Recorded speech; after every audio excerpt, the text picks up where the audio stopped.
శ్రీమాత్రే నమః. ఇవాళ ఐశ్వర్య దీపం అంటే ఉప్పు దీపం అనేది ఎలా పెట్టాలి, ఎప్పుడు పెట్టాలని చూద్దామండి.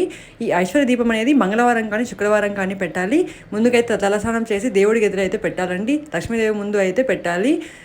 అష్టదళ పద్మాన్ని వేసి అందులో పసుపు కుంకుమ అక్షంతలతో దేవిని మనము ఆహ్వానించి ఆ తర్వాత ఒక రాగి వెండి లేదా ఇత్తడి పాత్రను పెట్టి దానికి ఈ దీపాన్ని 5 శుక్రవారాలు కానీ 5 మంగళవారాలు కానీ పెట్టినట్లయితే చాలా మంచిది. మంగళవారం కంటే కూడా శుక్రవారం రోజున పెట్టినట్లయితే మరీ మంచిది. అంతేకాకుండా అక్షయ తృతీయ రోజున పెట్టడం మాత్రం మర్చిపోకండి. ఈ మే 11 శుక్రవారం మనకి అక్షయ తృతీయ రాబోతుంది కదండి.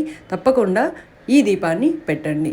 అలా ఒక పాత్రను తీసుకొని అందులో మనం ఉప్పును పెట్టుకోవాలి. ఆ ఉప్పు పైన ఒక ప్రమిద పైన మరొక ప్రమిద అనేది ఉంచుకొని రెండవ ప్రమిదలో ఆవు నెయ్యి కానీ నువ్వుల నూనెతో కానీ దీపం అనేది చేసుకోవాలి. ఈ దీపాన్ని ప్రతి శుక్రవారం రోజు పెట్టి ఆ తర్వాత శనివారం